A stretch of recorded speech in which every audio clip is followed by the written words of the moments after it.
মেহু বেশ খুশি হয়ে রুনা ইহসানের কাজ দেওয়াতে সবজির ঝুড়িটা নিয়ে বসে পড়ে সেগুলো কাটতে। মেহু সুন্দর করে কাজগুলো করে দেয়। মেহুর কাজ দেখে রুনা ইহসানও বেশ খুশিই হয়। কলিং বেলের শব্দে দুজনেই সেদিকে তাকায়। রুনা ইহসান মেহুর দিকে তাকাতেই মেহু উঠে দাঁড়িয়ে বলে, আমি দেখছি। এই বলে মেহু এগিয়ে যায় দরজার দিকে। দরজা খুলে সামনে তাকাতেই দেখে এক যুবক দাঁড়িয়ে আছে। মেহু ভ্রু কুঁচকে জিজ্ঞেস করে, কাকে চাই? ছেলেটা নিজের শরীর ঝাড়তে ব্যস্ত ছিল। মেহুর প্রশ্নে তার দিকে তাকায়, মুখে এক রহস্য হাসি টেনে বলে, নিজের বাসায় আসতে আবার কাউকে চাওয়া লাগে নাকি? আগে জানতাম না এটা, দুঃখিত। নিজের বাসা কথাটা শুনেই চমকে ওঠে মেহু। তবে কি এই রাজের ভাই আদিল? মেহু লজ্জায় মাথা নিচু করে দরজা থেকে সরে দাঁড়ায়। আদিল ঘরের ভিতরে প্রবেশ করতেই রুনা ইহসান জড়িয়ে ধরে থাকে। কেমন আছিস তুই আদিল? আদিল মুচকি হেসে মাকে দু হাতে আবদ্ধ করে বলে, ভালো আছি মা, তুমি কেমন আছো? ভালো আছি বেশ। রুনা ইহসান আদিলের গাল ধরে কপালে চুমু খেয়ে বলে, শুকিয়ে গেছিস তুই একদম। উফ মা, একদম না। প্রতিবার আসলেই এগুলো করো তুমি, একদম নয় এবার। আদিল আর রুনা এহসানের কথা একটু দূরে দাঁড়িয়ে মাথা নিচু করেই শুনছিল মেহু। আদিলের চোখ আবার মেহুর দিকে যেতেই রুনা এহসান প্রশ্ন করে। এই মেয়েকে? আদিলের প্রশ্নে রুনা এহসানও তাকায় মেহুর দিকে। তপ্ত শ্বাস ছেড়ে বলে, রাজের বউ। হোয়াট? অবাক হয়ে যায় আদিল। সে উত্তেজিত হয়ে আবারও বলে, ভাই বিয়ে করে নিল অথচ আমি জানতেই পারলাম না? কিভাবে পসিবল? সে অনেক লম্বা কাহিনী, পরে বলবে। এখন যা ফ্রেশ হ গিয়ে। এরপর রুনা এহসান মেহুর দিকে তাকিয়ে বলে। মেহু তো না দিয়ে মাথা নেড়ে সিঁড়ি বেয়ে উপরে চলে যায়। রুমে আসতেই রাজকে দেখতে না পায়, হয়তো শাওয়ার নিচ্ছে। মেহু তপ্ত শ্বাস ছেড়ে চলে আসে বেলকুনিতে। মৃদু বাতাসে তার চুলগুলো উড়ছে। বেলকুনিতে দাঁড়িয়ে আনমনে তাকিয়ে আছে আকাশের দিকে। নিজের জীবনকে নিয়ে ভাবতে ব্যস্ত সে। তখনই একজোড়া ঠান্ডা হাত তার কোমর জড়িয়ে ধরে, এক টানে ঘুরিয়ে নেয় নিজের দিকে। মেহু পড়ে যাওয়ার ভয়ে জড়িয়ে ধরে রাজের ঘাড়। চোখ খিচে বন্ধ করে রেখেছে। রাজ মেহুর দিকে তাকিয়ে বাঁকা হাসে, মুখে ফু দিয়ে বলে, তোমাকে ভয় পেলে দারুণ লাগে বউ পাখি। মেহু পিটপিট করে তাকায়। রাজের ভেজা চুলগুলো পড়ে আছে কপালের উপরে। চুলগুলো থেকে টপটপ করে পানি পড়ছে। মেহু মোহিত হয়ে যায় রাজের এই রূপ দেখে। লজ্জায় তার গাল দুটো লাল হয়ে গেছে। বউ, এভাবে গাল লাল করো না, আমার কন্ট্রোল করতে বেশ প্রবলেম হয়। মেহু যেন আরও লজ্জা পায়। গাল দুটো টমেটোর মতো লাল হয়ে গেছে তার। সরে আসতে নেয় সে রাজের থেকে, তবে রাজ ছেড়ে দেয় না, বরং আরও শক্ত করে নিজের সাথে জড়িয়ে ধরে বলে, সামিয়া প্রতিদিনের ন্যায় আজকে রাতেও বসে আছে বেলকনিতে। মন তার বিষণ্ণ। প্রতিদিনের ন্যায় সেই বিষণ্ণ মন নিয়ে ফোন ঘাটাঘাটি করছে সে। মাঝে মাঝে মেসেজের টুংটাং শব্দ আসছে। কালকের ন্যায় আবারও সেই আইডি থেকে মেসেজ। Hello miss. সাথে সাথে সামিয়া রিপ্লাই দিতে নিয়েও থেমে যায়। না, এত জলদি রিপ্লাই দেওয়া যাবে না। 3 মিনিট পর আবার মেসেজ আসে। সামিয়া ওপেন করে এবার ভয়েস মেসেজ দিয়েছে। স্বামী, আমি পছন্দ করি না যে কেউ আমাকে ইগনোর করুক। সিন করে রিপ্লাই না দেওয়াটা তো একদমই না। এবার সামিয়া রিপ্লাই দেয়, আমি অপরিচিত কারোর সাথে কথা বলতেও রাজি নই। আর আপনার বিয়ে করা বউ নাকি আমি যে আমাকে স্বামী ডাকেন? সামিয়ার মেসেজ সেন্ড হওয়ার সাথে সাথেই রিপ্লাই আসে। ওকে চলো পরিচিত হই, আমি আবরাহান খান আবির। আর রইল বাকি বিয়ে করা বউয়ের কথা, ওইটা বানানোর জন্য মেসেজ দেওয়া। সামিয়ার মুখ আবারও হা হয়ে যায়। কে এই ছেলে যে তাকে বউ বানাতে চায়? সামিয়া আবারও জিজ্ঞেস করে, দুনিয়ায় এত মেয়ে থাকতে আমাকেই কেন? সেটা আমি বুঝতে পারলাম না। হঠাৎ তোমাকেই কেন আমার এত ভালো লাগলো, এত মায়ায় পড়ে গেলাম কি করে? এই মেসেজের পরই একটা ছবি পাঠায়। সেখানে সামিয়া মন খুলে আসছে। ছবিটাও খুব যত্ন করে তোলা হয়েছে। সামিয়া ছবিটা দেখে শেষ করতেই আবারও মেসেজ আসে। তোমার এই হাসিটাই ঘায়াল করেছে আমায়, এই হাসিতেই হারিয়েছি আমি। ও, এরপর আর রিপ্লাই আসলো না। সামিয়া অপেক্ষা করলো, কিন্তু রিপ্লাই আসলো না। বুঝলো না এই লোকটা হঠাৎ করে কোথায় হারিয়ে যায়। মেহু বিছানার এক কোনায় গুটিসুটি মেরে শুয়ে আছে। রাজের সাথে দূরত্ব রেখে শুতে গিয়ে একদম কিনারাই চলে গেছে সে। আরেকটু হলেই সে পড়ে যাবে নিচে। রাজ ফোন থেকে দৃষ্টি সরিয়ে আর চোখে মেহুর কাণ্ডটা একবার দেখে নেয়। অতপর তপ্ত শ্বাস ছেড়ে ফোনটা সাইড টেবিলে রেখে শুয়ে পড়ে। রাজ শুয়ে পড়ায় মেহু যেন আবারও জড়সড় হয়ে যায়। রাজ সেদিকে তাকিয়ে এক পলক হাসে। এরপর মেহুর কোমর জড়িয়ে এক টানে নিজের কাছে নিয়ে আসে। এরপর পেছন থেকে জড়িয়ে ধরে মুখ ডুবিয়ে দেয় মেহুর ঘাড়ে। মেহু অস্বস্তিতে বলে, কি করছেন আপনি? Romance and you shut up. Raj মেহুর মুখ চেপে ধরে কানে একটা কামড় বসিয়ে দেয়। মেহু ব্যথায় চিৎকার করতে চাইলেও পারে না। মেহু কিছুটা স্বাভাবিক হওয়ার পর মুখ ছাড়ে। রাজের কাছ থেকে ছাড় পেতেই মেহু দম নেয় জোরে জোরে। এরপর রাজের দিকে আঙুল তুলে বলে, আপনি কি মানুষ? আর একটু হলেই আমি মরে যেতাম। প্রশ্ন আসে না বেব, তুমি মরলে আমি আদর করতাম কাকে? রাজের কথায় মেহু গোল গোল চোখে তাকায় তার দিকে। এই লোকটা এতটা বেহায়া তার বুঝে আসে না। মেহু উঠে আসতে নেয়, কিন্তু রাজ তাকে শক্ত করে জড়িয়ে ধরে রাখে। মেহু বিরক্ত নিয়ে বলে, উফ, এত জ্বালাতন করেন কেন আমাকে? রাজে মেহুর ঘাড়ে ঠোঁট ডুবিয়ে বলে, এটাতে যে ভীষণ সুখ পাই আমি। তোমার এই বিরক্তি মাখা মুখটাই তো বারবার কাছে টানে আমাকে। এই বলে মেহুকে চুমুতে ভরিয়ে দেয়। মেহুর বুকে মাথা রেখে শুয়ে পড়ে। মেহু কপালে বিরক্তির ভাঁজ ফেলে বলে, উফ, অসহ্য। রাজ বলে না কিছু, বরং আরো শক্ত করে নিজের সাথে চেপে ধরে মেহুকে। রাজের সকল কর্মকাণ্ড মেহুর বুকের ধুকপুকানি বাড়িয়ে দিচ্ছে। সকাল সকাল মেহু তৈরি হয়ে নেয়, তাকে আজকে একটু বন্যার বাড়িতে যেতে হবে। রাজ বিছানায় শুয়ে মেহুর হাবভাব লক্ষ্য করছে। মেহুর সন্ধিহান নজরে তাকিয়ে বলে, কোথায় যাচ্ছ বউ? বন্যার বাড়িতে তার কাছে আমার একটা বই রয়ে গেছে। মেহু নিজের চুল বাঁধতে বাঁধতেই বলে। রাজ এবার চিত হয়ে শুয়ে বলে, যাবে যাও, তবে আদিলকে নিয়ে যাও, আমি একটু ঘুমাবো আজকে। আদিলকে কেন আবার? আমি একাই যেতে পারবো। মেহু নিষ্পাপ কণ্ঠেই বলে। রাজ চোখ পাকিয়ে বলে, যা বলছি চুপচাপ শোনো। মেহু তত্ত্বশ্বাস ছাড়ে। এ কেমন ভালোবাসা রাজের? বুঝে আসে না মেহুর। দম বন্ধ লাগে তার রাজের এ সকল ভালোবাসার জন্য। মেহু চুপচাপ রেডি হয়ে নিচে নামতেই দেখে আদিল পরিপাটি হয়ে দাঁড়িয়ে আছে নিচে। মেহুকে দেখে গাড়ির দরজা খুলে দিয়ে বলে, ভেতরে বসেন ভাবি। মেহু বিনা বাক্যে গাড়ির ভিতরে গিয়ে বসে। আদিলও অপর পাশে বসে গাড়ি স্টার্ট দেয়। গাড়ি আপন গতিতে চলতে শুরু করে। মেহু চুপচাপ বসে আছে গাড়ির ভিতরে। আদিল গাড়ি ড্রাইভ করতে করতে মেহুর দিকে আর চোখে তাকিয়ে বলে, আপনার কি মন খারাপ ভাবি? মেহু মাথা নেড়ে না বলে, তার মন খারাপ নয়। আদিল আবারও জিজ্ঞেস করে, তাহলে এত নীরব হয়ে বসে আছেন যে? না, এমনি। মুখে মলিন হাসি টেনে বলে। আদিলও আর প্রশ্ন করে না। বন্যার বাড়ির কাছে এসে নামতেই দেখে নিচে বন্যা দাঁড়িয়ে আছে।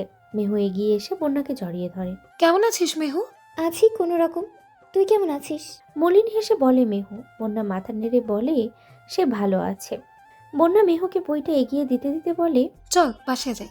মেহু এবার তপ্ত শ্বাস ছেড়ে বলে, না রে, কোন মুখে আন্টির সামনে দাঁড়াবো? আরে আম্মু জানে সব, এখানে তো তোর কোনো দোষ নেই। বন্যা কথাটা শেষ করতেই পেছন থেকে আদিল বলে ওঠে, উনি তো ঠিকই বলেছে ভাবি, আপনার তো কোনো দোষ নেই এতে। আপনার ওনার বাসায় যাওয়া উচিত। একটু বসে গল্প সল্প করলেন, মনটা ফ্রেশ লাগবে, তাই নয় বেআইন? শেষ কথাটা বন্যার দিকে তাকিয়ে 32 পাটি বের করে দিয়েই বলে। আদিলকে সুবিধার না লাগলেও বন্যা ভদ্রতার খাতিরে জোরপূর্বক মাথা নেড়ে বলে। হ্যাঁ। এরপর মেহুর দিকে তাকিয়ে আদিলকে ইশারা করে বলে, উনি কে? ওনাকে তো ঠিক চিনলাম না। মেহু আদিলের দিকে তাকিয়ে বলে। বন্যা এবার আদিলের দিকে তাকায়। ইচ্ছে করলো কয়েকটা কড়া কড়া কথা শুনিয়ে দিতে, কিন্তু নিজেকে শান্ত করে চুপ হয়ে গেল সে। মুখে বিনয়ী হাসি এনে বলে, আসুন ভেতরে। মেহু আর আদিল বন্যার পেছন পেছনই যায়। বাসার ভেতরে ঢুকতেই আলিয়া খানম তাদের দিকে এগিয়ে এসে জড়িয়ে ধরে মেহুকে। মাথায় হাত বুলিয়ে দিয়ে বলে, কেমন আছিস মা? আলিয়া খানম মুখে হাসি টেনে বলে, আমিও ভালো আছি, তোরা বস, আমি চা বানিয়ে আনছি। সাথে সাথে মেহু বাদ সেধে বলে। মেহু বিদায় নিয়ে চলে আসে। আলিয়া খানম অনেকবার সাধলেও সে তাড়া দেখিয়ে চলে আসে। আদিলেরও বাধ্য হয়ে চলে আসতে হয়। মেহু গাড়িতে বসে অন্যদিকে মুখ ঘুরিয়ে রেখেছে। আদিল বিষয়টা লক্ষ্য করে বলে, কি হয়েছে ভাবি, অন্যদিকে মুখ ঘুরিয়ে রেখেছেন কেন? নিজের চোখ মুছে আদিলের দিকে তাকায় সে। মেহুকে কাঁদতে দেখে আদিল বিচলিত হয়ে বলে, কি হয়েছে ভাবি, কাঁদছেন কেন? নিজেকেই স্বাভাবিক রাখার চেষ্টা করে বলে মেহু। আদিল আর কথা বাড়ালো না। মেহু জানালা দিয়ে বাইরে তাকিয়ে রইল। নিজের মা বাবা ভুল বুঝলো, আর বন্ধুর মা দেখলেই বুকে জড়িয়ে নেয়। তার কি আপন সেটাই বুঝে আসে না তার। সকাল থেকে পিরিয়ডের ব্যথায় অতিষ্ঠ হয়ে উঠেছে মেহু। এ বাড়ির কারোর সাথে সে তেমন ফ্রি নয়। রুনা হিসেনের সামনে তার জড়তা কাজ করে। তাকে বলবেই তার অসুস্থতার কথা। রাজকেও বলতে পারছে না সে এগুলো। মেহু নিজের পেট শক্ত করে বালিশ চেপে ধরে রেখে শুয়ে আছে। ব্যথা এপাশ ওপাশ করছে। এখন বাজে দুপুর 1টা। তার ব্যথা এতটুকুও কমেনি, বরং বেড়েছে। এবার কান্না করে দিয়ে এমন অবস্থা তার। তখন রাজ বাইরে থেকে ঘরে আসে। রাজকে দেখা মাত্রই মেহু চোখ বন্ধ করে নেয়। দাঁতের সাথে দাঁত চেপে ধরে সহ্য করার ব্যর্থ চেষ্টা চালায়। ব্যথায় তীব্রতার মাঝেই মুখ কুঁচকে ফেলে। রাজ মেহুর এমন অস্বাভাবিক মুখভঙ্গি দেখে এগিয়ে আসে মেহুর দিকে।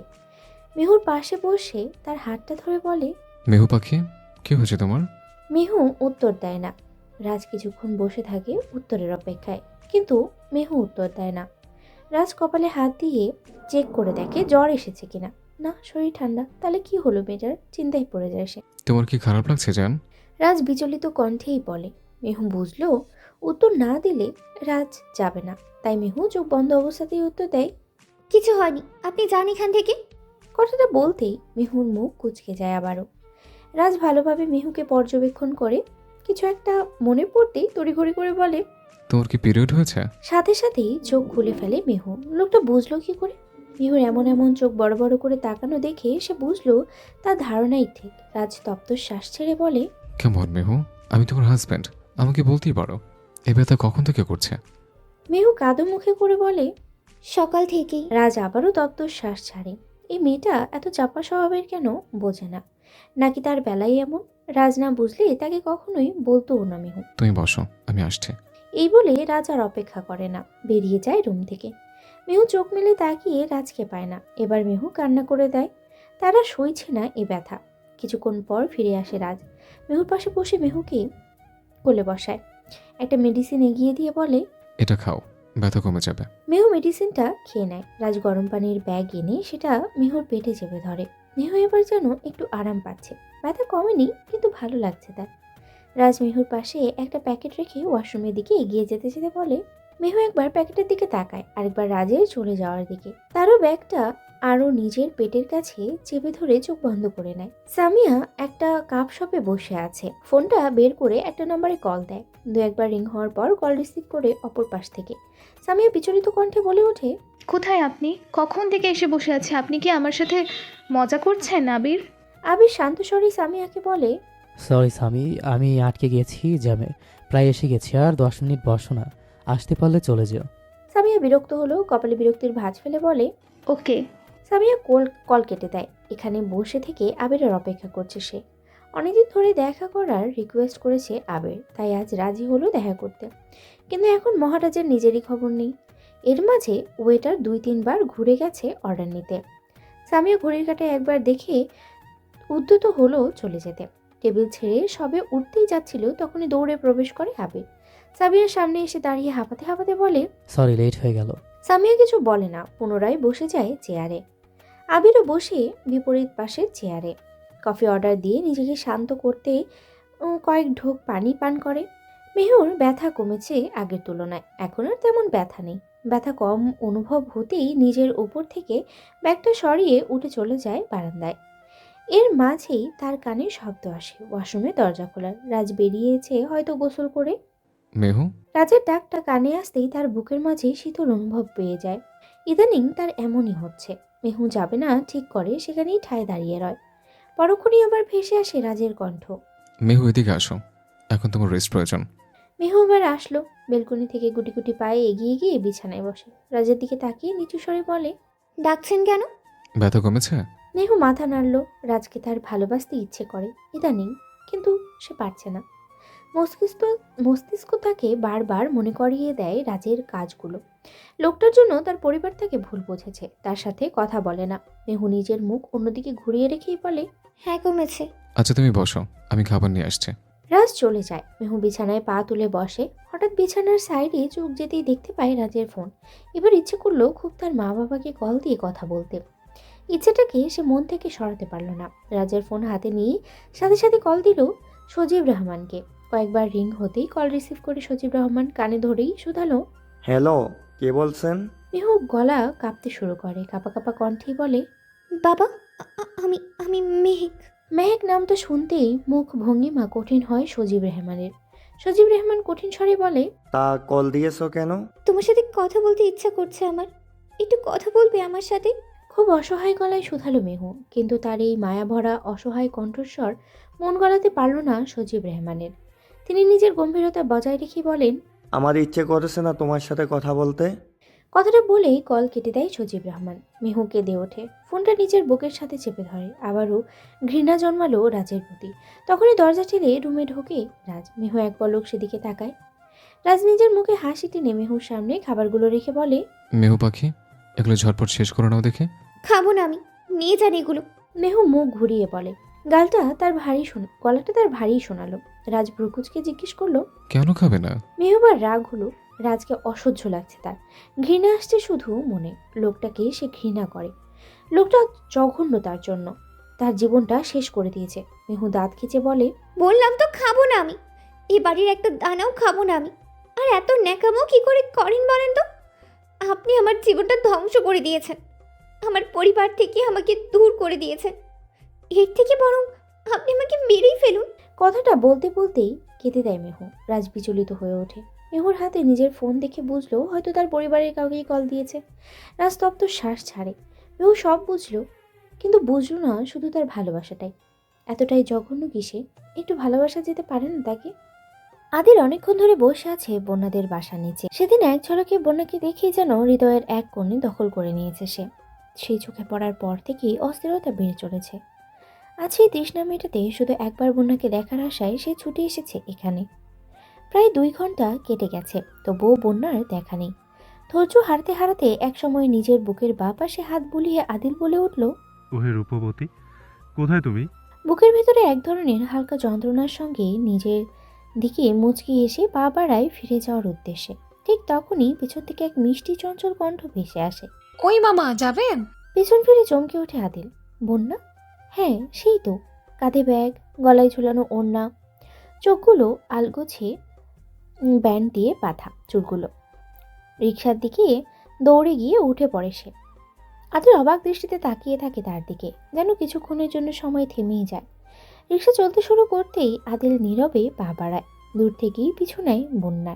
রিকশা এসে থামে বিশ্ববিদ্যালয়ের সামনে। বন্যা ভাড়া মিটিয়ে গেট দিয়ে ঢুকতে যাবে, ঠিক তখনই চোখ যায় একটু দূরে দাঁড়িয়ে থাকা আদিলের দিকে। কপাল কুঁচকে চোখ সন্দেহের ঝিলিক নিয়ে এগিয়ে আসে সে। সামনে এসে দাঁড়িয়ে দুহাত ভাঁজ করে প্রশ্ন ছুড়ে দেয়।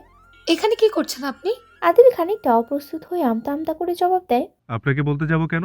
বন্যা এবার আরো চোখ ছোট করে তাকায়। তার দৃষ্টিতে যেন একটা তীক্ষ্ণ প্রশ্ন চিহ্ন। একটু চুপ করে থেকে বলে, আমার কেন যেন মনে হচ্ছে আপনি আমাকে ফলো করছেন। এই কথাতেই হঠাৎ কাশি উঠে যায় আদিলের। নিজের কাশির সামনে নিয়ে ভেতরে ভেতরে হাসে সে। ইমেজে দারুণ চালাক, এক ঝলকেই ধরে ফেলেছে আদিলের গোপন অনুসর। নিজেকে সামনে নিয়ে ছোটে এক ঝিলিক হাসি নিয়ে জবাব দেয় আদিল। মিস বন্যা, আপনি নিজেকে কি ভাবেন, বিশ্বসুন্দরী? বন্যার চোখ আরো ছোট হয়ে আসে। এবার সে পুরোপুরি ঝগড়ার মুডে। কোমরে হাত রেখে দাঁড়িয়ে যায় সে। মুখে ভ্রু কুঁচকে তীব্র ভঙ্গিতে বলে, হ্যাঁ, ভাবি বিশ্ব সুন্দরী। এতে আপনার সমস্যা কি? আদিল এক মুহূর্ত স্তব্ধ হয়ে থাকে। এই মেয়ে তো রীতিমতো আগুন, কিন্তু সেই আগুনও যেন একটা অদ্ভুত টান আছে, একটা রহস্যময় মাধুর্য। ঠোঁটের কোণে চাপা হাসি এনে সে বলে, সমস্যা না, বরং ভয় লাগছে। এতটা সৌন্দর্য নিয়ে আপনি রাস্তায় ঘোরাফেরা করেন কেমন করে? বন্যা মুখ ঘুরিয়ে এক পাশে তাকায়। মুখে রাগ দেখানোর চেষ্টা থাকলেও চোখের কোণে যেন লুকানো এক বিনোদনের ঝলক। আদিলের কথা শুনে ঠোঁটের কোণে একটু হাসি খেলে যায়, কিন্তু সেটাকে কঠোর মুখে চাপা দিতে গিয়ে বলে, আপনার মতো লোকদের চোখ এড়াতে পারিনি বলেই হয়তো ভয় পাওয়ার মতো অবস্থা তৈরি হয়। আদিল এবার আর নিজেকে ধরে রাখতে পারে না, হালকা হেসে বলে। উফ, আপনার কথার ধার এত তীব্র যে তলোয়ারও হার মেনে যায়। ওনা ঠাস করে বলে ওঠে। আর আপনি ফলো করে ফলোয়ার ভাবছেন নাকি নিজেকে? আদিল হাসতে হাসতে মাথা নিচু করে বলে, না, ভাবছি আপনি তো শুধু একটা মন চুরি হওয়ার অভিযানে নেমেছি, আর আপনি সেই অপরাধী।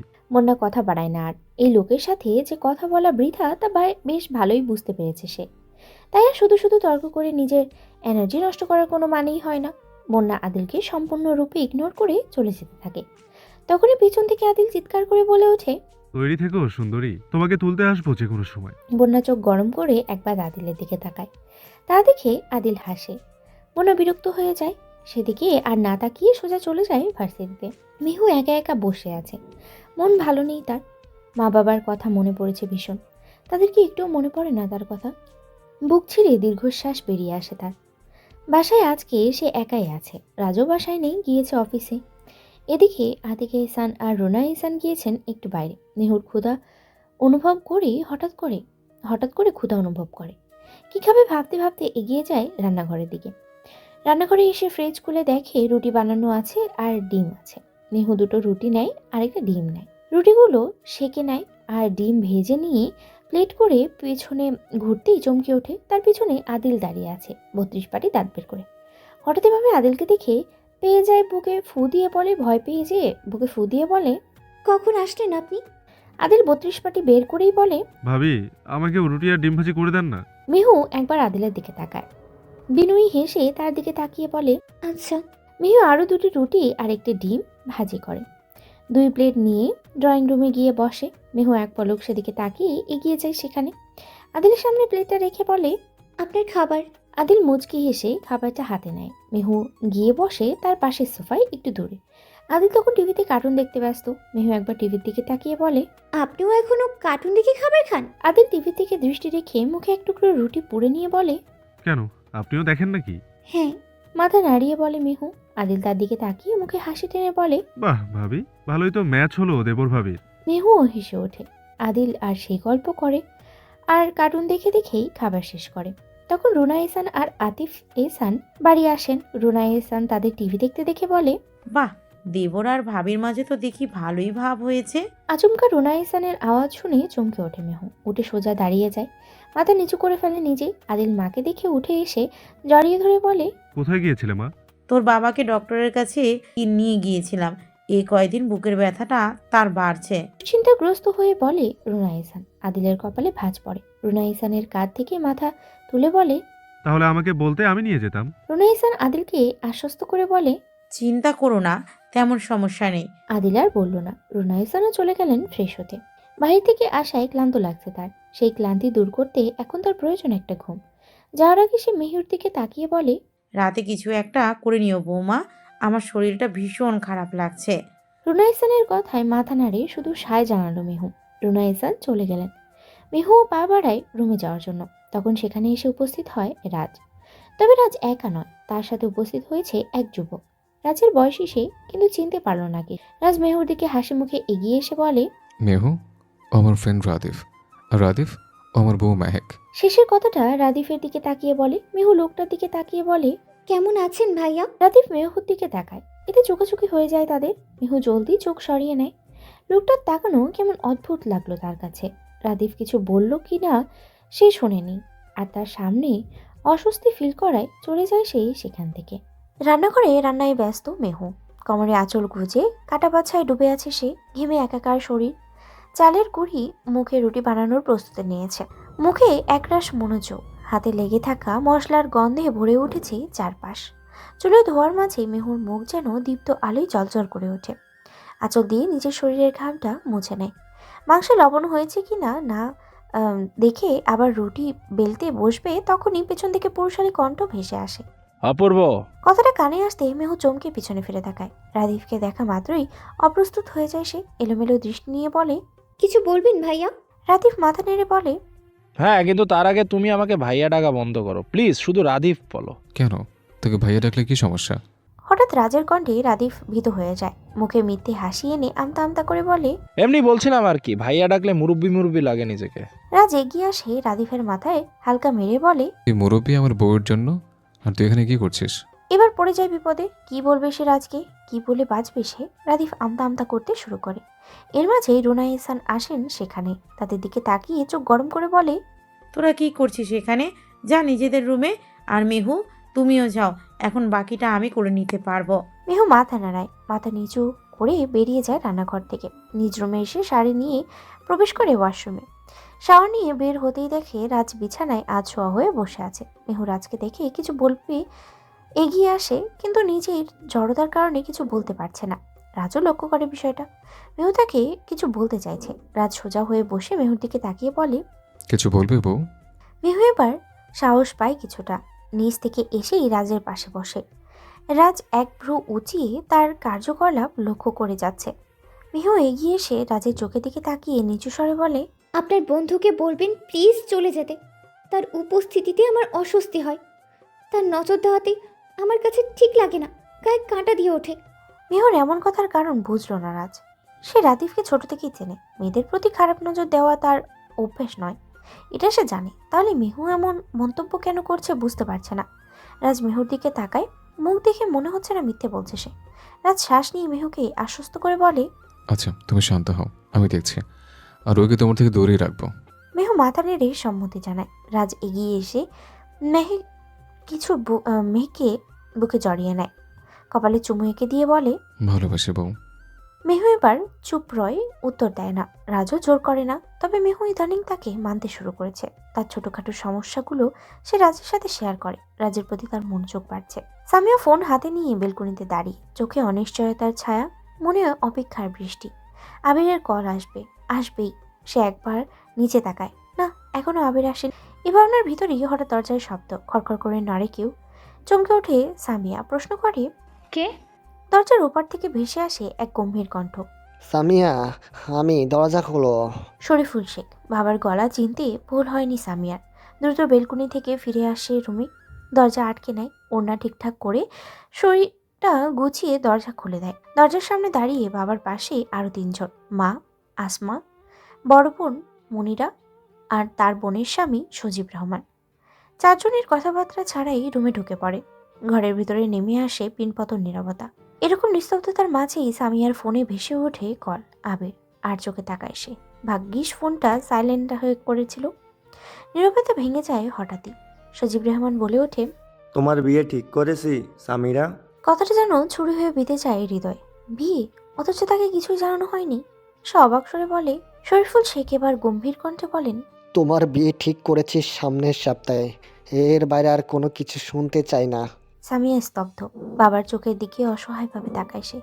কোনো কথা না বলেই শরীফুল শেখ বেরিয়ে যান ঘর থেকে। সঙ্গে নিয়ে যান সজীব রহমানকে।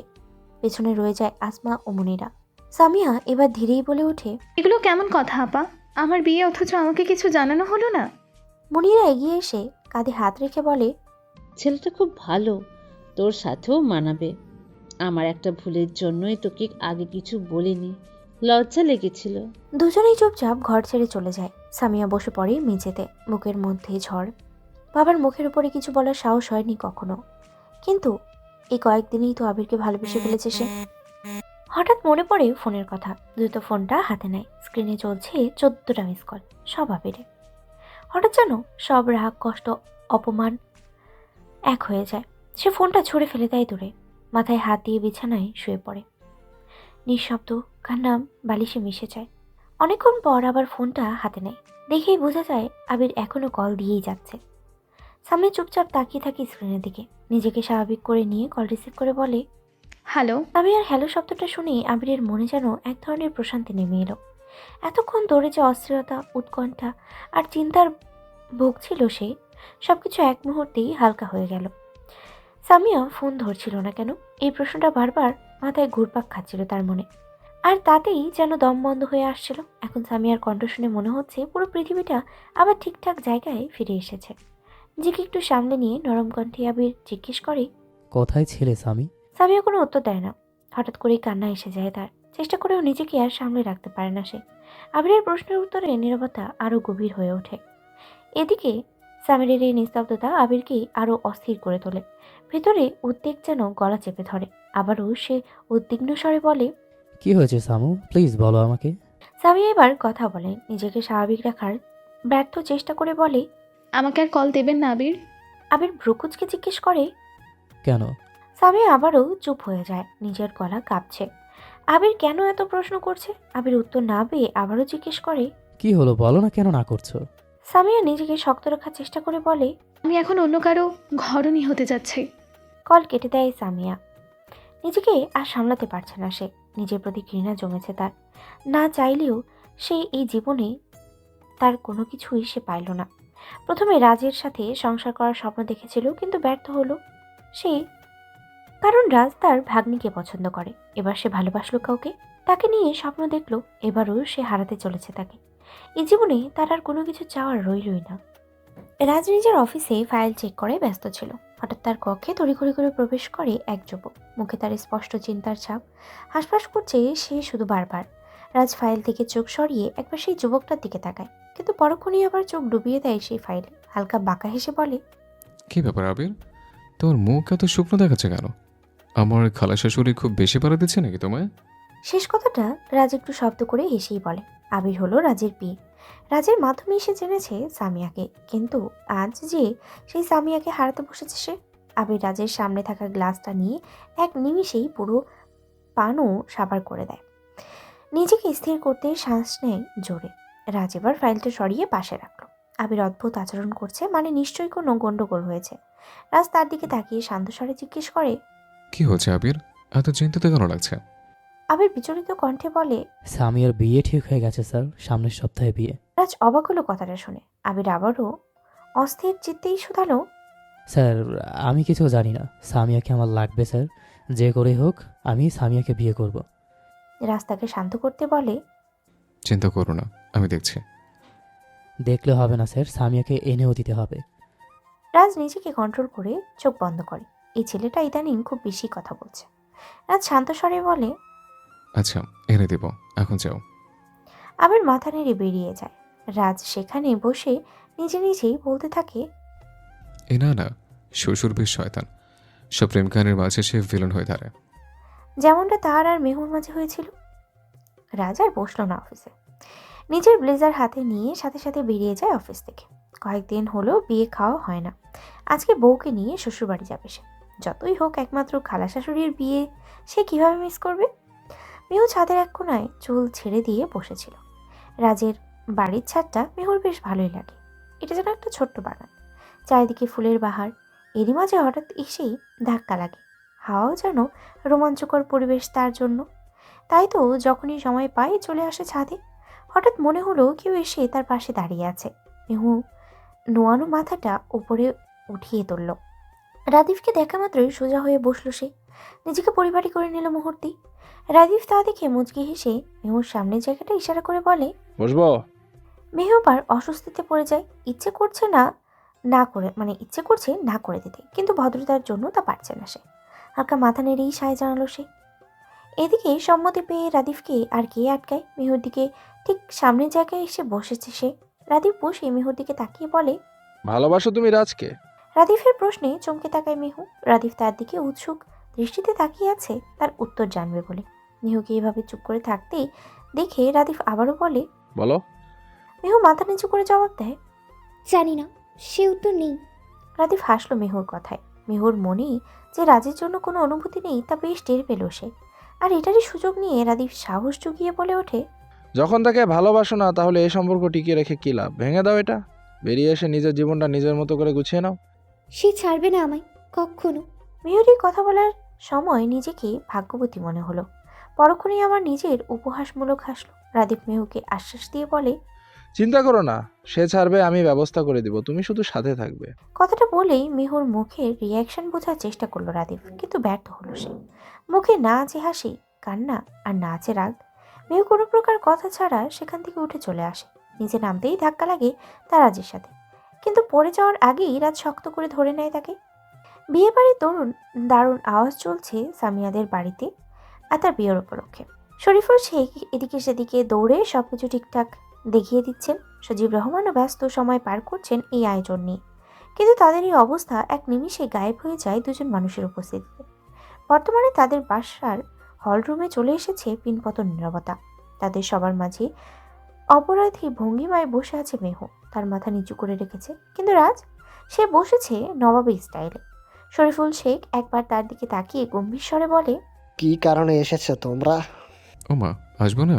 যতই হোক একমাত্র খালা শাশুড়ি আমার, তার বিয়েতে আমি আসবো না? রাজের মুখে এমন বেহায়াপনা কথা শুনে নাক মুখ কুঁচকে ফেলে আসমা ও মনিরা। কিন্তু রাজের তো তাতে কিছু যায় আসে না। সে তো তার নিজের মতোই আরাম করে বসে আছে। সজীব রহমান ক্ষিপ্ত স্বরে বলে, তোমার কথা বলতেও লজ্জা করে না রাজ? একে তো হবু বউয়ের বাগ্নিকে বিয়ে করলে, তার উপর বড় বড় কথা। রাজ থামিয়ে দেয় তাকে। মেহুরাজ শক্ত করে ধরে সকলের সামনেই চুমু খায় তার হাতে। এই সজীব রহমানের দিকে দৃষ্টিপাত করে বলে, আমি ভালোবাসি যাকে তাকেই বউ বানিয়েছে, আর প্রস্তাবটাও তার জন্য এসেছিল। রাজের কথায় কেসে উঠলেন শরীফুল শেখ। নিজেকে স্বাভাবিক রাখার চেষ্টা করে মৃদু হেসে বলে ওঠে, আচ্ছা থেকে যাও তোমরা, বিয়ে শেষ হলে পরে যেও। সে আপনি না বললেও থাকবো, চলো বউ। রাজের কথায় মেহু এবার মাথা তুলে তাকালো। রাজ তার হাত ধরে উঠে দাঁড়ালো। তার হাত ধরে নিয়ে গেল তাকে উপরের দিকে। কেউ আর কিচ্ছুটি বলল না, সবাই তাকিয়ে শুধু দেখেই গেল। এদিকে এলোমেলো হয়ে রুমে বসে আছে সামিয়া। নিজেকে শেষ করে দেওয়ার পরিকল্পনায় বুঝেছে সে মনে মনে। তার জীবনটা সবাই পুতুল খেলা পেয়েছে, যে পারছে যেভাবে ইচ্ছে সেভাবেই খেলছে। আর কেউ খেলার আগে নিজেই শেষ করে দিবে সে নিজেকে, আর কেউ খেলতেই পারবে না। সামিয়া উঠে দাঁড়াতেই দরজায় নক হয় তার। সামিয়া মুখ ঘুরিয়ে সেদিকে তাকায়। দরজায় দাঁড়িয়ে থাকা লোকটাকে দেখে সাথে সাথে মুখ ঘুরিয়ে নেয়। কণ্ঠে অস্বস্তি এনে বলে, মিস্টার যুবরাজ, আপনি এখানে? রাজ ঘরে ঢোকে, মুখে একটা হাসি টেনে বলে, আপনার পছন্দের মানুষের সাথে মিল করে দিতেই আসলাম। রাজের কথায় সামিয়া তাচ্ছিল্য হেসে বলে, আর পছন্দের মানুষ? এই জীবনে আর কোনো পছন্দের মানুষ নেই। কেন, আবির কি ভালোবাসেন না? রাজের মুখে আবিরের নাম শুনে বেশ অবাকই হলো সামিয়া।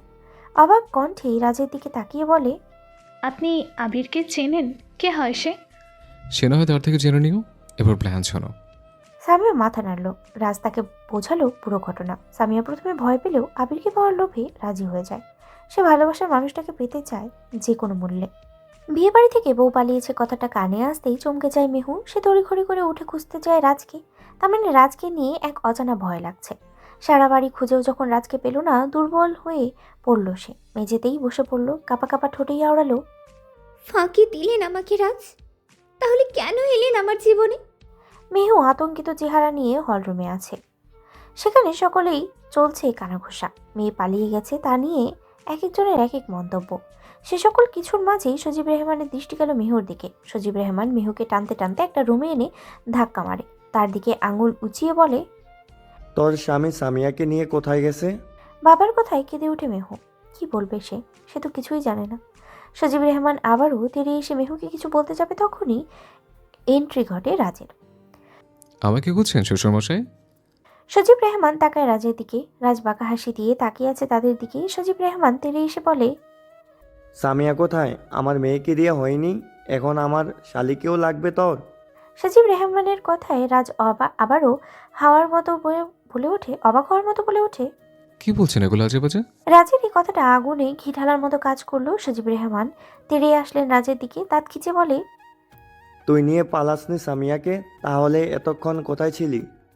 রাজ কোনো বিরতি ছাড়াই বলল, আমার ভালো না লাগায় বাইরে গেছিলাম নিজেকে ফ্রেশ করতে। আমার সাথে আমার বন্ধুরাও ছিলেন, আপনি চাইলে কথা বলতে পারেন। সজীব রেহমান দমে গেলেন। রাজের কথায় জোর থাকায় সে আর বেশি কিছু বলতে পারল না। একবার রাজের দিকে রাগী নজরে তাকিয়ে চলে গেল সেখান থেকে। মেহু এতক্ষণ নীরব হয়ে রইলেও এখন আর পারল না। ছুটে এসে জড়িয়ে ধরে ডুকরে কেঁদে উঠল। রাজ অবাক হলো মেহুর কান্নায়। নিজের বুকের সাথে মেহুর মাথা যত্নে জড়িয়ে ধরে বলে, কি হয়েছে মেয়ে পাখির? কাছে কেন? কোথায় ছিলেন আপনি? জানেন কতটা ভয় পেয়েছিলাম? মেহু ডুকরে কেঁদে উঠে আবারও। রাজ মুচকি হাসল। মেহুর কানের কাছে মুখ এনে হিসিয়ে বলে, কি নিয়ে ভয় পেয়েছিলে?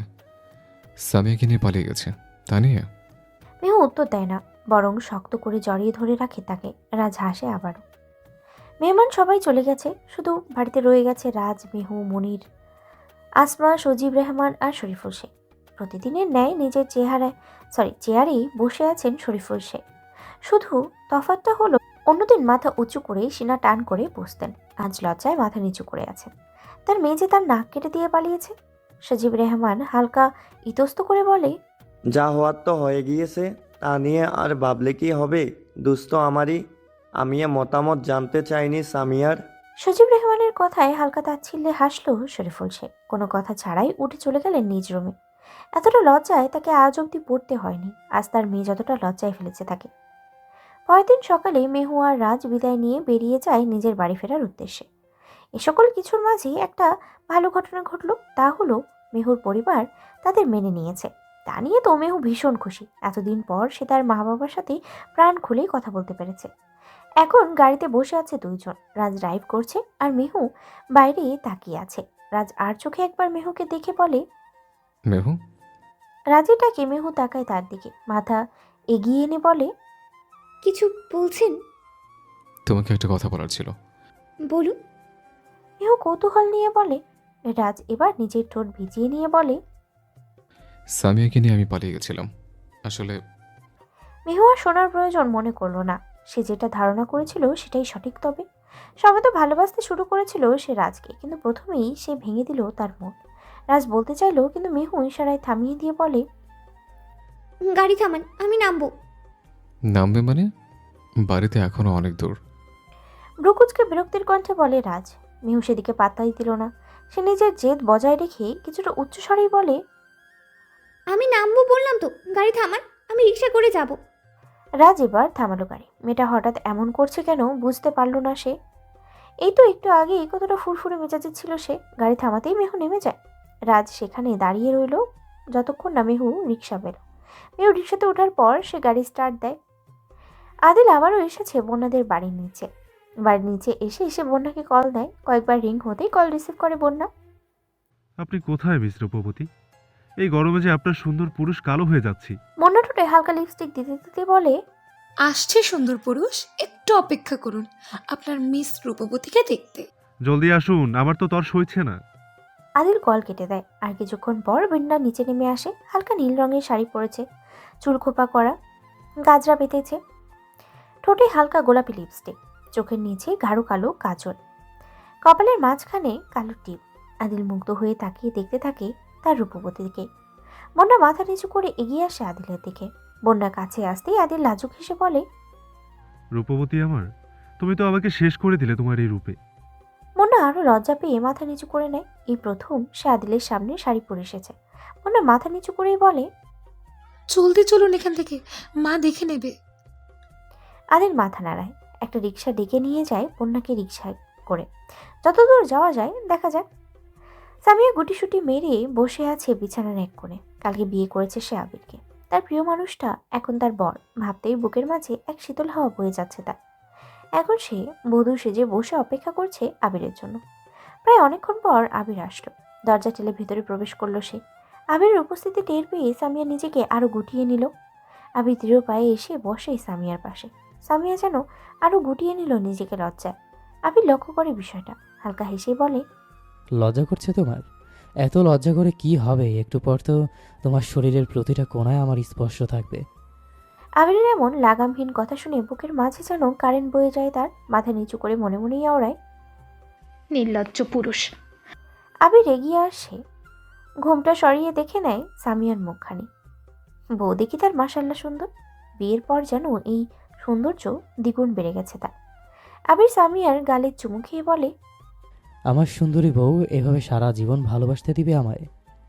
আপনাকে ভালোবাসতে দিতে চাই বলেই তো চলে আসলাম আপনার কাছে। কথাটা বলে লজ্জায় মাথা নত করে নেয় সামিয়া। আবির মুচকি হেসে তার মাথা উপরে তোলে। আর লজ্জাবতী লতা একদম লজ্জায় লাল হয়ে গেছে। মেহু এক বুক অস্থিরতা হাঁসফাঁস করছে। রাজ যখন সামিয়াকেই চায় তাহলে তাকে কেন বিয়ে করলো? তার জীবনটা কেন নষ্ট করলো? বুকটা তার ছ্যাদ করে ওঠে যখন ওই কথাগুলো ভাবে। নিজের মাথাকে দুই দিকে নাড়ায়। ডিসিশন নেয় সে রাজের জীবন থেকে সরে যাবে।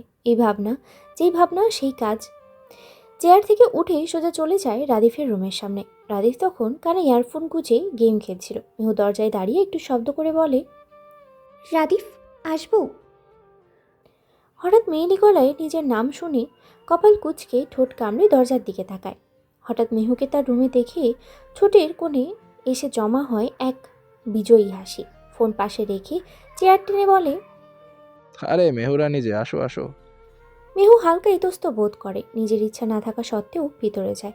চেয়ার টেনে বসে বলে, আপনার সাথে কিছু কথা বলার ছিল। রাজ আসলে আর বলতে পারবো না, তাই এখন আসলাম। রাদিফ আগ্রহ নিয়ে মেহুর দিকে এক ধ্যানে মুখের হাসি বজায় রেখে বলে, হ্যাঁ বলো না তোমার কথা, আমি সারাদিন শুনতে পারবো। মেহু একটু অস্বস্তি বোধ করলো, তবুও নিজের মুখে তা ফুটিয়ে তুলল না। হালকা হেসেই বলে, ছাদে যে বলছিলেন রাজের থেকে আমাকে ডিভোর্স পাইয়ে দিবেন, আমি রাজি ওইটাতে। মেহুর এই কথায় লাফিয়ে ওঠে রাদিফ। খুশিতে যেন আত্মহারা হয়ে গেছে সে। রাদিফ সেই হাসি ভরা মুখ নিয়েই বলে, ফাইনালি মেহু, তুমি নিজেকে নিয়ে একটু ভাবলে। মেহু আর থাকতে পারল না সেখানে। মন আর সায় দিচ্ছে না তার। সে জলদি চেয়ার থেকে উঠে দরজার দিকে যেতে যেতে বলে, আচ্ছা, ডিভোর্সের ব্যবস্থা করুন জলদি, আমি মুক্তি চাই। আর দাঁড়ালো না সেখানে মেহু। নিজের রুমে এসে গা ছেড়ে দিল বিছানায়। এক ধ্যানে তাকিয়ে রইল সিলিং ফ্যানের দিকে। চোখের কোণ বেয়ে পানি গড়িয়ে পড়ল তার। পাত্রপক্ষের সামনে মুখ কালো করে বসে আছে কন্যা। আলিয়া খানম এক প্রকার জোরাজোরি করেই তাকে বসিয়েছে পাত্রপক্ষের সামনে। বন্যার মন পুড়ছে। সে মানতে পারছে না আদিল ব্যতীত অন্য কারোর সামনে পাত্রী হিসেবে বসবে। ছেলের মা প্রশ্ন করে, তোমার নাম কি গো মেয়ে? বন্যা। মাথা নিচু স্বরে বলে বন্যা। তারা আরও কিছু জিজ্ঞেস করলো তাকে। বন্যা সবগুলো কথা নিচু করেই উত্তর দিল, মাথা নিচু করেই উত্তর দিল। ছেলেটাকে ভালোভাবে দেখেও নি সে। পাত্রপক্ষের পছন্দ হলো তাকে। বাড়ি গিয়ে জানাবে তারিখ বলে চলে যায় তারা। বন্যা রুমে এসে নিজের হাতে 1000 টাকার নোট যা পাত্রপক্ষ দিয়েছে তা ছুঁড়ে মারে। আদিলকে কল দিলে দেয় ফোন দিয়ে। প্রথম 2বার কল রিসিভ করেনি সে। বন্যার রাগে ফোন ছুঁড়ে মারে বিছানায়। দরজায় ঠাস করে লাগিয়ে সে বিছানায় গা ছেড়ে দেয়। বন্যার এমন ব্যবহারে কপাল কুঁচকে আলিয়া খানম এগিয়ে আসেন। তার রুমের সামনে দাঁড়িয়ে দরজা নক করে বলেন, কি হয়েছে তোর? এমন করছিস কেন বন্যা?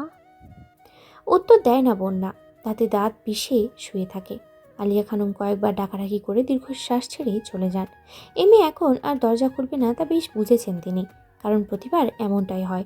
রাগ হলে দরজা লাগিয়ে ভিতরে বসে প্রথম প্রথম এই বিষয়টা ভয় পেলেও এখন এটা স্বাভাবিকভাবেই নেন তিনি। বন্যার কাছে কিছুক্ষণের মধ্যেই কল আসে আদিলের। বন্যা উঠে তড়িঘড়ি করে ফোনটা রিসিভ করে বলে, হ্যালো আদিল, কোথায় তুমি? প্রশ্নটা করেই কেঁদে উঠে সে। বন্যার এমন কান্না করার কারণ বুঝতে না পেরে নরম গলায় বলে, বন্যা হেঁচকি তুলে বলে, আমার বিয়ে হয়ে যাবে অন্য জায়গায়। বন্যা পুরোটা খুলে বলে আদিলকে। সবটা শুনে আদিল কিছুক্ষণ চুপ করে থেকে বলে, আচ্ছা চিন্তা করো না, আমি দেখছি, কালকে আসবো আমরা তোমাদের বাসায়। তুমি চিন্তা করো না, আর কেঁদো না প্লিজ। বন্যা মাথা নাড়ায়। আদিল কল কেটে দেয়। বন্যা ফোনটা পাশে রেখে আবারও গায়ে এলিয়ে দেয় বিছানার। এক ধ্যানে সে তাকিয়ে আছে সিলিং ফ্যানের দিকে।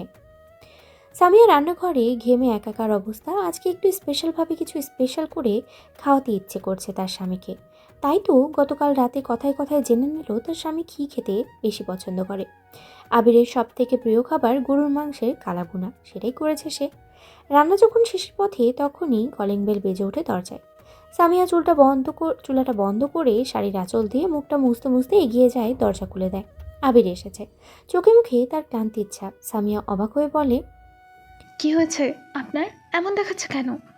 আবির ঘরে ঢুকে নিজের টাই ঢিল করতে করতে বলে, আর বলো না, আজ লাস্ট মোমেন্ট রাজ ভাই একটা মিটিং সেট আপ করে দিয়েছে, ওইটা হ্যান্ডেল করতে গিয়ে এই অবস্থা। আচ্ছা আপনি ফ্রেশ হয়ে আসুন, আমি খাবার দিচ্ছি। আবির মাথা নেড়ে চলে যায় ফ্রেশ হতে। এদিকে সামিয়া এক এক করে সবগুলো খাবার টেবিলে এনে রাখে। আবির ফ্রেশ হয়ে খাবার টেবিলে আসতেই অবাক হয়ে যায় সে। আজ এত আয়োজন, তাও আবার তার পছন্দের সব। কি ব্যাপার, আজ এত আয়োজন, তাও আমার পছন্দের? আবিরের কথায় তার দিকে তাকিয়ে মুচকি হাসে সামিয়া। ঠোঁট ভিজিয়ে হিসিয়ে বলে, আজ ইচ্ছা হলো নিজের স্বামীকে ভালো মন্দ রান্না করে খাওয়াতে, তাই। হো তাই? সামিয়া মাথা নেড়ে হ্যাঁ বলে। আবির খাবার প্লেট নিয়ে নিজেই খেলো, সাথে সামিয়াকেও খাইয়ে দিল। মিহু টিভি দেখছিল হলরুমে বসে। রুনা এহসান নিজের রুমে শুয়েছিল আর আতিফ এহসান গিয়েছিলেন বাইরে। রুনা এহসান আর মিহু ছাড়া কেউ বাড়িতে নেই। আচমকা কোথা থেকে যেন আদিল দৌড়ে এসে তার পাশে বসে তার হাত ধরে বলে। মিহু চমকে ওঠে, একটু উচ্চস্বরেই বলে ফেলে, কি করছেন আপনি? আদিল মুখ চেপে ধরে মেহুর। আকুতি ভরা কণ্ঠে বলে, প্লিজ ভাবি, একটা সাহায্য করে দাও আমাকে প্লিজ। মেহু হুম হুম শব্দ করে ইশারায় বোঝালো মুখ থেকে হাত সরাতে। আদিল সাথে সাথেই সরিয়ে নিল। মেহু দম নিয়ে বলে, কি হেল্প? আদিল এবার চুপ হয়ে যায়। মেহু তার দিকে তাকিয়ে রইল। কৌতূহল নিয়ে আদিল কোনো প্রতিক্রিয়া দেখালো না। মেহুও বলল না কিছু। আদিলের দিকে তাকিয়ে রইল শুধু। আচমকা আদিল তার দিকে ঘুরে বলে, ভাবি আমি তোমাকে ভালোবাসি। মেহু সাথে সাথে দাঁড়িয়ে গিয়ে বলে, কি বলছেন এগুলো? আদিল বুঝতে পারল সে কি বলবে। আদিল জিভা কামড়ে দিয়ে দুই দিকে মাথা নেড়ে বলে, না না, ওইটা বলতে চাইনি, আমি একজনকে ভালোবাসি সেটা বলতে চেয়েছি। মেহু স্বস্তির নিঃশ্বাস ছাড়ে। শান্ত হয়ে আবারও সোফায় বসে বলে, কে শেষ শুনি, যার জন্য আমার দেবর পাগল হয়ে গেছে? আদিল এবার মাথা নিচু করে লাজুক হেসে বলে, বন্যা। মেহু চমকে তাকায়। কি? আদিল বন্যাকে ভালোবাসে? মেহু হালকা তুতলে উঠে বলে, কি বলছেন এগুলো? আদিল এবার মেহুর দিকে তাকিয়ে হাত জোর করে আকুতির স্বরে বলে, প্লিজ ভাবি, মা বাবাকে রাজি করিয়ে দাও। কালকে যে করেই হোক যেতে হবে, নয়তো বন্যার বিয়ে অন্য জায়গায় হয়ে যাবে। আমি আর বন্যা একে অপরকে ভালোবাসি। প্লিজ ভাবি, তোমার কাছে হাত জোর করছি। আদিল অনুনয়ের কারণে না করতে পারছে না মেহু। তাদের রাজি করানোর কথা বলল সে, কিন্তু চিন্তায় পড়ল কি করে তাদের রাজি করাবে। কোনো আইডিয়া তার মাথায় আসছে না। রাজ, আতিফ এহসান, রুনা এহসান, আদিল আর মেহু এসেছে বন্যাদের বাড়িতে আদিল আর বন্যার বিয়ের প্রস্তাব নিয়ে। আলিয়া খানম তাদের জন্য চা বানিয়েছে, এনে তাদের সামনে রেখে বলে, নিন চা খান আপনারা। আলিয়া খানমের কথায় মৃদু হেসে স্নিগ্ধ কণ্ঠে রুনা ইহসান বলেন, আরে চা তো খাবই, আগে কথা বলে নি, যে কাজে আসলাম তা আগে সেরে নি। রুনা ইহসানের কথায় আলিয়া খানম উৎসুক হয়ে বসে সোফায়। সবার দৃষ্টি এখন রুনা ইহসান আর আলিয়া খানমের দিকে। রুনা ইহসান নিজের গলা পরিষ্কার করে ঠোঁট ভিজিয়ে বলে, আসলে আমি আপনার মেয়ের হাত চাইছি আমার ছেলের জন্য। এরপর কিছুক্ষণ থামলেন তিনি, পরে আবারও বলতে শুরু করলেন, আমার ছেলে আর আপনার মেয়ে একে অপরকে ভালোবাসে, তাই আমি চাইছি আপনার মেয়েকে আমার বাড়ির বউ করে নিয়ে যেতে। তাতে আমি আপনার অনুমতি চাইছি। রুনা ইহসানের সব কথা গভীর মনোযোগে নিঃশব্দেই শুনে গেলেন আলিয়া খানম। কথা শেষ হতেই তিনি ধীরে কিন্তু গভীর কণ্ঠে ডাকলেন, বন্যা, এদিকে আয়। মায়ের গলায় থাকা অনিবার্য তার টান স্পষ্টভাবে কানেই বাজল বন্যার। নিঃশব্দে দৃঢ় পায়ে সে এগিয়ে এলো ড্রয়িং রুমের দিকে। মায়ের সামনেই সে মাথা নিচু করে জিজ্ঞেস করল, দেখেছো মা? আলিয়া খানম সরাসরি কঠিন গলায় বললেন, তুই কি আদিলকে ভালোবাসিস? কঠোর ছিল তার উচ্চারণ, যেন প্রশ্ন নয়, বিচারের আহ্বান। বন্যা একবার চুপি চুপি আর চোখে তাকালো আদিলের দিকে, তারপর চোখ নামিয়ে নিঃশব্দেই মাথা নাড়িয়ে জানালো, হ্যাঁ। আলিয়া খানম রাগে অগ্নিশর্মা হয়ে উঠলেন। হঠাৎই উঠে দাঁড়িয়ে কড়া ভাবে জিজ্ঞেস করলেন, আমি আর আদিলের মাঝে কাকে বেছে নিতে চাও তুমি? মায়ের এমন কঠিন প্রশ্নে এবার মুখ তোলে বন্যা। তার চোখে টলমল করছে জলে, জলে থাকা যেন বিস্ফোরণের অপেক্ষায়। ঠিক তখনই কিছু বলতে এগিয়ে এলো রুনা ইহসান, কিন্তু আলিয়া খানম হাত তুলে থামিয়ে দিলেন তাকে। আবারও বন্যার দিকে তাকিয়ে জোরালো কণ্ঠে বললেন, বল কাকে বেছে নিবি? বন্যা এবার আর নিজেকে ধরে রাখতে পারল না, চোখ বেয়ে গড়িয়ে পড়ল অশ্রু। কাঁপা কণ্ঠেই বলল, তোমাকেই লাগবে আমার মা। তুমি ছাড়া আমি অসহায়। তুমি থাকলেই হবে, আর কাউকে লাগবে না। এই কথাগুলো যেন তার হৃদয়ের গভীরতম কষ্টের একমাত্র ভাষ্য। বলেই সে হুড়মুড় করে উঠে দৌড়ে চলে গেল নিজের রুমের দিকে। পিছনে ফেলে গেল এক থমকে নীরবতা। আলিয়া খানম কিছুক্ষণ স্থির দাঁড়িয়ে রইলেন, চোখে এক ধরনের কঠোর দৃঢ়তা, মুখে অচেনা এক প্রশান্তি ও রাগের মিশেল। তারপর ধীরে ধীরে রুনা ইহসান ও আদিলের দিকে তাকিয়ে বললেন, এবার আপনাদের কি করতে হবে সেটা আমি বলে দেই। তার কণ্ঠে ছিল না আর আগের উত্তাপ, বরং এক নিঃশব্দ কর্তৃত্ব, যেটা প্রশ্ন নয়, নির্দেশ। ঘর জুড়ে নেমে এলো চাপা নিস্তব্ধতা, যেন সব শ্বাস থেমে গেছে, শুধু শোনা যাচ্ছে আলিয়া খানমের শব্দগুলো, যেগুলো বদলে দিতে চাইছে পরবর্তী সমস্ত কিছু। সকাল থেকেই সামিয়ার শরীরটা ভালো যাচ্ছিল না। একটাবার উঠে দাঁড়ালেই চোখ ঘুরে আসে, শরীরটা যেন ভারসাম্য রাখতে পারছে না। কয়েকবার তো হঠাৎ করেই পড়ে যেতে বসেছিল। তার এমন দুর্বল অবস্থা দেখে আবিরের মনটা কেমন যেন কেঁপে উঠল। সে তাড়াতাড়ি সামিয়ার পাশে এসে বসে পড়ে, কোমল হাতে তার গালে ছুঁয়ে দেখে। কণ্ঠে উৎকণ্ঠা আর স্নেহ মিশিয়ে জিজ্ঞেস করলো, কি হয়েছে জান তোমার? খুব খারাপ লাগছে? তার চোখে স্পষ্ট উদ্বেগ, যেন সামিয়ার একটুও কষ্ট সহ্য করতে পারছে না। সামিয়া ক্লান্ত মুখে একটু হাসার চেষ্টা করে, কিন্তু হাসিটাও যেন ভেঙে পড়ে মাঝপথেই। সামিয়া ধীরে ধীরে চোখ পিটপিট করে খোলে, আবিরের মুখটার দিকে তাকানোর চেষ্টা করে। গলার স্বরটা ভাঙা, কেমন দুর্বলতা আর অসহায়। কাপা কণ্ঠে এসে বলে, জানি না আবির, কেন জানি খুব খারাপ লাগছে। ভেতরে ভেতরে কেমন যেন অদ্ভুত লাগছে। তার কণ্ঠে ভয়ের সুর, যেন নিজের শরীরকেও সে চিনতে পারছে না আর। আবির সামিয়ার কপালে হাত রেখে চোখে চোখ রেখে বলে, চিন্তা করো না, আমি আছি। এখনই ডাক্তারের কাছে নিয়ে যাব তোমায়। সব ঠিক হয়ে যাবে, কথা দিচ্ছি। সামিয়া ক্লান্তভাবে চোখ বন্ধ করে ফেলে। আবির তার হাত শক্ত করে ধরে রাখে, যেন এই স্পর্শে সাহস আর আশ্বাস একসাথেই মিশে যায়। আবির আর দেরি করলো না, সামিয়াকে নিয়ে চলে গেল ডাক্তারের কাছে। কি হয়েছে তা জানতে হবে এখনই। বিয়ের আয়োজন বেশ ধুমধাম করাই হচ্ছে। সব আনন্দের মাঝে বন্যার মনে কোনো আনন্দে নেই। সে নীরবে বসে আছে একা। যেখানে মনের মানুষটাকে বিয়ে করতে পারবে না, সেখানে মনের রং মেখে আর কি হবে। নিজের রুমে বসে আছে একা, মন খারাপ করে। তখনই তার মা রুমে আসে। বন্যা তার মাকে দেখে মলিন হেসে বলে, মা কিছু বলবে? না, দেখতে আসলাম কি করিস। বসার রুমে আয়, খাবার খেয়ে নিবি। বন্যা এবার নিচের দিকে তাকিয়ে তাচ্ছিল্যের হেসে বলে, আর খাবার? আচ্ছা যাও, আসছি আমি। দেরি করিস না, জলদি আয়। কথাটা শেষ করে আলিয়া খানম রুম ত্যাগ করেন। মায়ের যাওয়ার পানে তাকিয়ে দীর্ঘশ্বাস ছাড়ে। এখন আর তার কান্না আসে না। কিছুক্ষণ আগেই গায়ে হলুদের ফাংশন শেষ করে রুমে এসেছে। খাওয়া হয়নি এখনও তার। দীর্ঘশ্বাস ছেড়ে এসে চলে যায় হল রুমে। তাকে খেতেও হবে, বাঁচতেও হবে। এত সহজে হেরে যাওয়ার মেয়ে তো সে নয়। মেহু অপেক্ষায় ছিল রাজের আসার। সবাই বাড়ি ঘর সাজানোয় ব্যস্ত। কারোর ফুরসত নেই একটুও। সবাই মেহু কাজ শেষ করে রুমে এসে বসেছে। রাজ এখনও আসেনি। তখনই দরজায় টকটক শব্দ হয়। কি? আমি রাদিফ। রাদিফের গলা শুনে কপাল কুঁচকালো সে। নিজের কপাল স্বাভাবিক করেই বলল, আসুন। রাদিফ অনুমতি পাওয়ার সাথে সাথে দরজা খুলে ভেতরে ঢুকলো। মেহু নিজেকে গুটিয়ে নিল। রাদিফ একটা চেয়ার টেনে বসে। এরপর মেহুর দিকে তাকিয়ে বলে, আমাকে বিয়ে করবে মেহু? সাথে সাথে কপাল কুঁচকে যায় মেহুর। রাদিফের দিকে তাকিয়ে বিরক্তির স্বরে জিজ্ঞেস করলো, হোয়াট?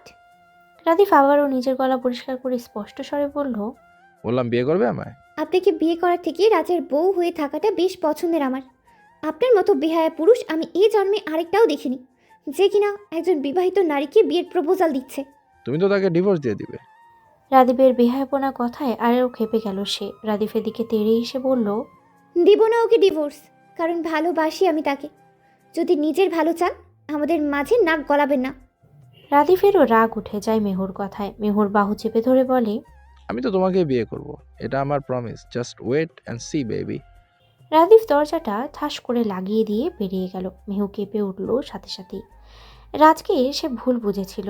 সেদিন সে রাজ আর আবিরের কথা শুনে নিয়েছিল, যেখানে রাজ বলেছিল, কি ব্যাপার আবির, সাময়িকী পেয়ে তো ভুলে গেলে আমাকে? বউপি বসকে বলে গেলে চলবে?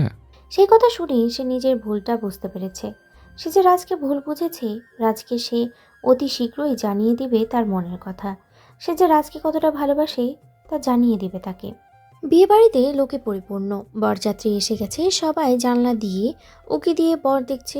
শুধু দেখার আগ্রহ জাগছে না বন্যার মনে। সে একটা কাঠের পুতুলের ন্যায় সোজা হয়ে বসে আছে মাথা নিচু করে, চোখে পানি টলমল। প্রাণের মানুষকে হারানোর বেদনা বুঝি এই হয়। ইচ্ছে করছে সে নিজেকে শেষ করে দিতে, কিন্তু তার পথে যে প্রথম বাধা হচ্ছে মা। সে মারা গেলে তার মায়ের কি হবে? তার মায়ের তো সে ছাড়া আর কেউ নেই যে। খুব দ্রুতই যেন বিয়ে সম্পন্ন হলো তাদের। বন্যা আনমনেই কবুল বলে নিল। মনে মনে সে আদিলকে স্বামী মেনেই কবুল বলেছে। সে এখনও অবধি বরকে দেখেনি, আর না কবুল বলার সময় নাম শুনেছে ঠিকঠাক। এখন বাসর ঘরে একা বসে আছে বন্যা। চারিদিকে চোখ বুলিয়ে দেখার প্রয়োজন বোধ করছে না সে। নীরবে কেঁদেই যাচ্ছে সে। হঠাৎ দরজা খোলার শব্দ কানে আসলো। বন্যার বুক কেঁপে উঠল। এই বুঝি অন্য পুরুষ তাকে স্পর্শ করবে। সে চাইলেও বাধা দিতে পারবে না। লোকটা এসে তার পাশে বসে। তার দিকে তাকিয়ে মোহিত কণ্ঠে বলে, বন্যা। কণ্ঠটা পরিচিত ঠেকালো তার কাছে। এই কণ্ঠ তো তার অতি চেনা, অতি আপনজনের গলা এটা। সে জলদি ঘুমটা সরিয়ে তাকালো সামনের দিকে। সাথে সাথে এই চমকে উঠল। আদিলকে দেখিয়ে স্লো ভয়েসে বলল, আদিল, আপনি এখানে কি করছেন? চলে যান প্লিজ। ওমা, আমার রুম থেকে আমি যাব কেন? আদিলের কথায় অবাক হলো। একবার চোখ বুলালো পুরো রুমটায়। দেয়ালে একটা ছবি টাঙানো আদিলের। বন্যা নিশ্চিত হলো এটা আদিলেরই রুম। বন্যা এবার আদিলের দিকে বোকা বোকা নজরে তাকিয়ে প্রশ্ন করলো, আমার বিয়ে কি আপনার সাথে হয়েছে? আদিল এবার অবাক হলো। সে বন্যার দিকে তাকিয়ে অবাক কণ্ঠে বলল, কেন? কাজী যখন বলেছিল তখন তুমি আমার নাম শুনোনি? আদিল এবার কপাল চাপড়ালো। বন্যার দিকে তাকিয়ে মাথা নাড়িয়েই বলে, হ্যাঁ, আমার সাথে হয়েছে। আদিল কথাটা বলে শেষ করতেই বন্যা এসে ধুমধাম মারতে শুরু করলো। মার ফেরানোর চেষ্টা চালাতে শুরু করলো, কিন্তু বউ তার দয়া মায়াহীন হয়ে তাকে মারছে। শেষমেশ না পেরে বন্যা দু হাত পেছনের দিকে চেপে ধরে বলে, কি হয়েছে? মারছো কেন আমাকে? এবার কেঁদে দেয় বন্যা। আদিলের থেকে নিজেকে ছাড়ানোর চেষ্টা করে বলে, আপনি একটা জঘন্য লোক। আগে কেন বলেনি বিয়েটা আপনার সাথে হচ্ছে? জানেন কতটা কষ্ট হচ্ছিল আমার? নিজের বউকে বুকে আগলে নিল। এবার মাথায় হাত বুলিয়ে দিয়ে বলে, সরি বউ, কষ্ট দিয়ে দিছি। আসলে এটা তোমার আম্মুর প্ল্যান ছিল, যেন তোমাকে না বলা হয়।